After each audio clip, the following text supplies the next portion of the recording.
Hi friends, welcome to వంట. Climate చల్లగా ఉన్నప్పుడు ఏదైనా వేడివేడిగా తినాలనిపిస్తుంది కదండి.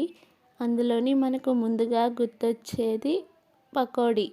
ఈసారి పకోడీని నేను చెప్పినట్టు ట్రై చేయండి. టేస్ట్ అయితే చాలా చాలా బాగుంటుంది. వితిన్ 2 మినిట్స్లోనే చాలా ఈజీగా ప్రిపేర్ చేసుకోవచ్చు. ఈ వీడియోనైతే చివరి దాకా స్కిప్ చేయకుండా చూడండి. ఇంక ఈ ఉల్లి పకోడీ ప్రాసెస్ ఏంటో చూసేద్దాం. ముందుగా కావలసిన పదార్థాలు: ఉల్లిపాయ ముక్కలు, పచ్చిమిర్చి ముక్కలు, అల్లం ముక్కలు, కొత్తిమీర, కరివేపాకు. వీటన్నిటిని ఇలా చిన్నగా కట్ చేసి తీసుకున్నా. ఇప్పుడు మిక్సింగ్ బౌల్ తీసుకుని అందులోకి ఉల్లిపాయ ముక్కలు యాడ్ చేసుకుందాం. ఉల్లిపాయలు ఇలా పొడవుగా స్లైసెస్లా కట్ చేసుకోవాలండి.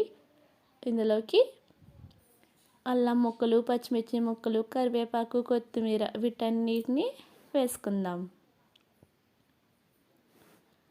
ఇక్కడ మనం ఉల్లి పకోడీ చేస్తున్నాం కాబట్టి ఉల్లిపాయలు కొంచెం ఎక్కువగానే ఉండాలండి శనగపిండి కన్నా. ఇప్పుడు ఇందులోకి కప్ శనగపిండిని యాడ్ చేసుకుందాం. 1 టేబుల్ స్పూన్ సాల్ట్ని కూడా వేసుకుందాం. మీరు ఒకసారి టేస్ట్ చెక్ చేసుకుని కావలిస్తే మళ్ళీ వేసుకోవచ్చండి.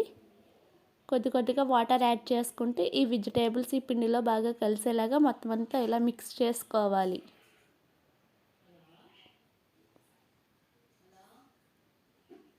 కొంచెం లూజ్గానే కలుపుకోవాలండి పిండిని, మరీ గట్టిగా కలుపుకోకూడదు. చూసారా వీడియోలో ఎలా చూపిస్తున్నాం అలాగా.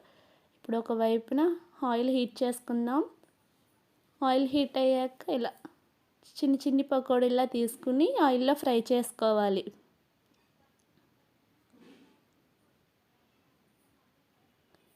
మొత్తం అన్నిటిని ఇలా స్లోగా ఆయిల్లో వేసుకోవాలండి. మంట మీడియం ఫ్లేమ్లో మాత్రమే ఉండాలి. హై ఫ్లేమ్లో పెడితే త్వరగా కలర్ మారిపోతాయి, లోపల సరిగ్గా ఉడకవు. ఇలా అన్ని వైపులా ఒకవైపు బాగా ఫ్రై అయ్యాక మరోవైపుకి టర్న్ చేసుకుని కొంచెం గోల్డెన్ కలర్ వచ్చే వరకు బాగా కుక్ చేసుకోవాలి. సరే ఇలా ఇప్పుడు వీటిని తీసుకుని ప్లేట్లోకి తీసుకుందాం. మిగిలిన వాటిని కూడా ఇలాగే వేసుకోవాలి. చాలా బాగుంటుందండి. ఇలా మీరు కూడా ట్రై చేయండి. నచ్చితే లైక్ చేయండి,